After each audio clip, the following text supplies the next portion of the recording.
Salam alaikum, j'espère que vous allez bien. Vous êtes sûrement au courant que la reprise a été confirmée pour le mois d'août prochain. Donc, en gros, on aura 4 semaines après la reprise.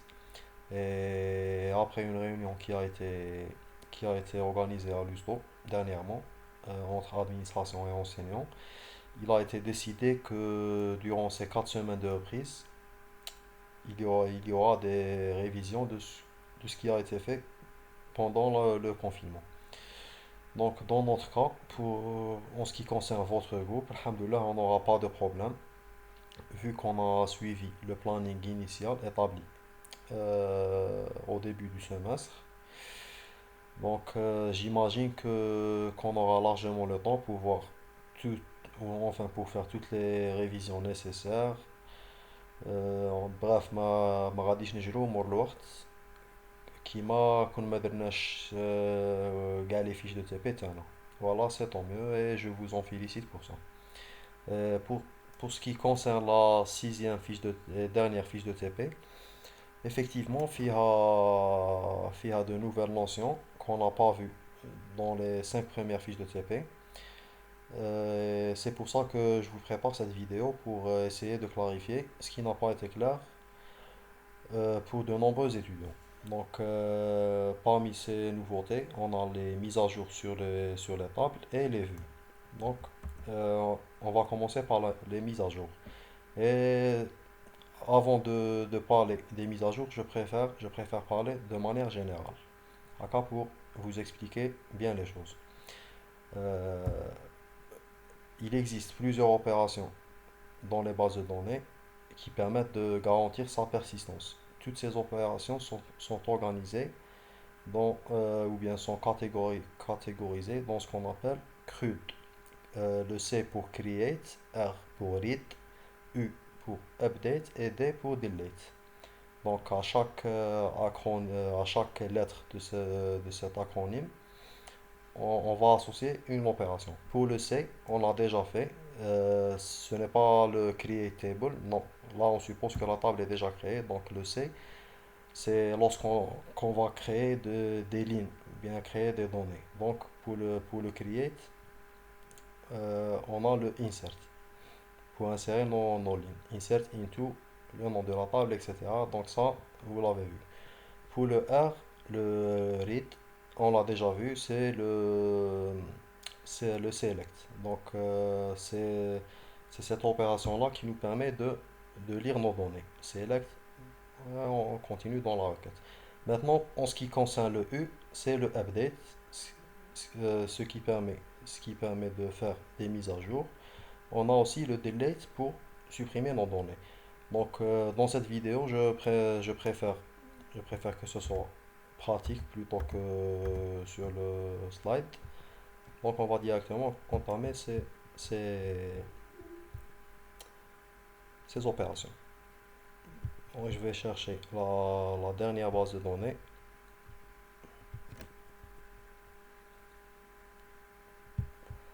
Je pense que voilà, participants en données, c'est la cinquième, c'est notre cinquième TP.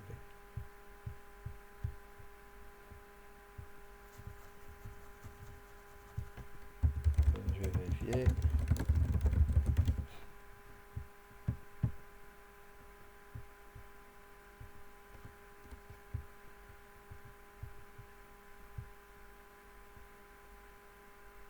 Participants.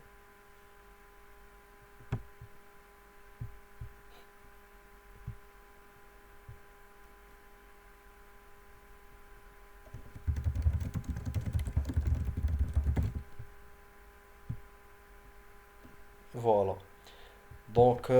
Là, c'est une opération read dans l'acronyme qu'on a utilisé tout à l'heure. On utilise la mise à jour pour modifier certaines valeurs déjà existantes dans nos tables. Donc, par exemple, si on souhaite modifier la ville d'un certain participant, supposons que qu'on va modifier la ville du premier participant, IDR. update, le nom de la table, participant, donc ça c'est la syntaxe, set, voilà, donc ça c'est la syntaxe de toute modification. Après le set, on doit préciser l'attribut qu'on souhaite modifier. Donc set ville. Par exemple, là ce participant il est de BGA. Donc on va le modifier cette ville. On mettra à la place orange. Donc si par malheur j'exécute cette requête telle quelle, on aura à la fin tous les participants qui ont comme valeur de ville orange. Donc je vais préciser where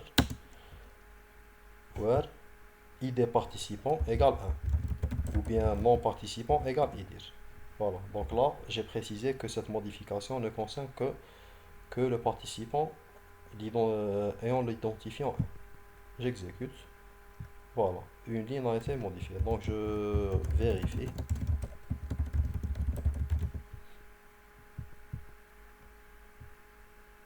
Voilà pour ce participant-là. Effectivement, il a comme valeur de ville en. Donc il faut faire attention là avec la condition car je le rappelle, si on l'oublie, on va modifier toutes nos lignes et il n'y a pas de CTRL Z pour récupérer les anciennes valeurs, donc il faut faire attention. Mais il faut se concentrer. Donc voilà, pour ce qui est de la modification, vous pouvez éventuellement modifier plusieurs champs à la fois. Donc on suppose qu'on va modifier pour, pour le participant Mohamedi, identifiant 2, on va modifier le nom. Mohamedi, voilà, nom. 7 non participant égale Mohamedi. On ajoute un M, 2 M, voilà. Virgule. Ville, on va mettre AG. Where ID participant égale 2. On exécute. Voilà, on vérifie. Donc c'est pas très difficile comme manipulation. Voilà. Voilà, donc cette ligne a été modifiée. Voilà, là c'était pour la modification. Maintenant, pour le delete, la suppression. Donc il y a aussi une syntaxe qu'il faudra suivre. Delete from participant.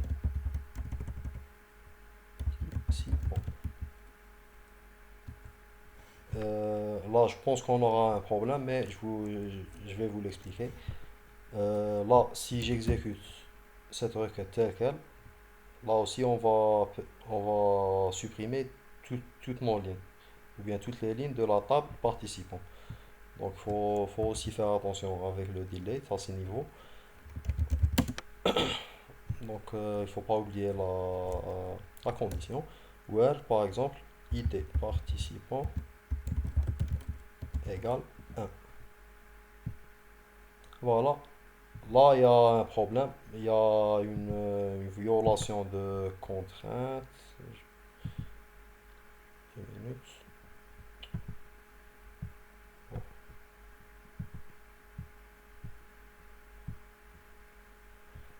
Voilà. Pour ce qui est de cette erreur-là, vous, à votre niveau, enfin, suivant le programme qui a été fixé pour la L2, c'est pas, enfin, ça rentre plutôt l'administration des bases de données. Donc, vous aurez, vous verrez ça plus tard, Inch'Allah, en L3. Je pense qu'il y aura un module optionnel, sinon en M1. Mais je vais vous expliquer quand même. Vu que dans notre table participant, enfin dans la table, je vais vous montrer, from sortie. Voilà, dans la table sortie, il y a l'identifiant participant, ID participant, comme clé étrangère qui pointe vers la table participant. Donc, cette relation de clé étrangère est par défaut il y a des méthodes pour gérer cette contrainte-là. Et par défaut, elle est gérée de cette manière-là, c'est-à-dire que du moment que cette valeur-là du participant 1 existe la table sortie, on peut pas la supprimer de la table mère, de la table participant. Donc, il faut d'abord supprimer les lignes du participant 1 de la table sortie. On va essayer. C'est delete from sortie where id participant égale 1. Et on va supprimer toutes les sorties du participant 1. Voilà, là ça a été supprimé. Il avait deux sorties plutôt. Donc, même bada, on va refaire notre première requête qui n'a pas marché, delete from participant, where id participant égale 1. Et là ça va marcher parce que l'identifiant هذا il n'existe pas donc sur la table sortie. هذه c'est les clés étrangères sont gérées par défaut de cette manière-là. كاينة une stratégie أخرى qui est appelée stratégie en cascade. Donc, si c'est ça peut être modifié, cette stratégie, elle est bien comme ça rentre dans l'administration des bases de données. Chiffre la simple gestion des bases de données qui m'a dans le module. Donc, pour les participants 2, tennis, ça va pas fonctionner vu qu'il existe la table sortie. Mais si on avait modifié la stratégie Tiana, en cascade, mine, le bon supprime, bon voilà, le participant ayant l'identifiant 2. Donc, qui m'a le nom de cascade, donc il va supprimer le participant numéro 2, mais la table participant, il va également le supprimer mais la table sortie.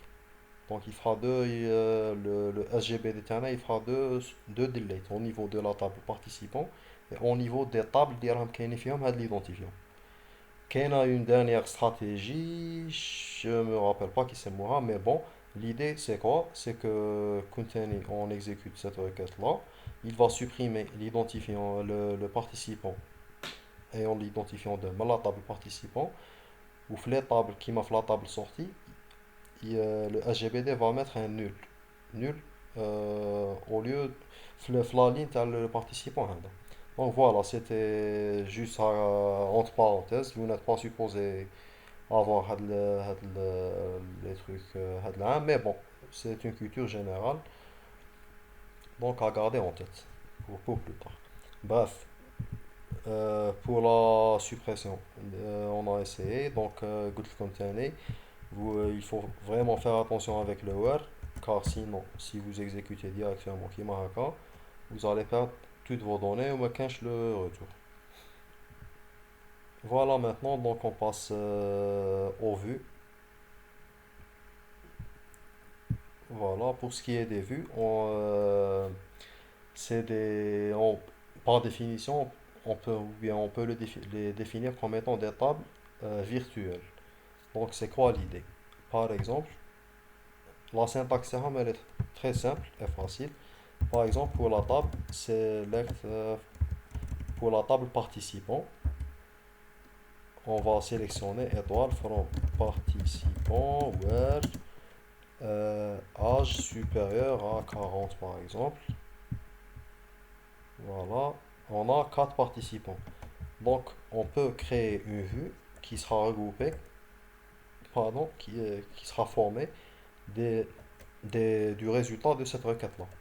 C'est create view qu'on va appeler participant, partic- participant 40 par exemple, as, puis voilà, puis on écrit notre requête.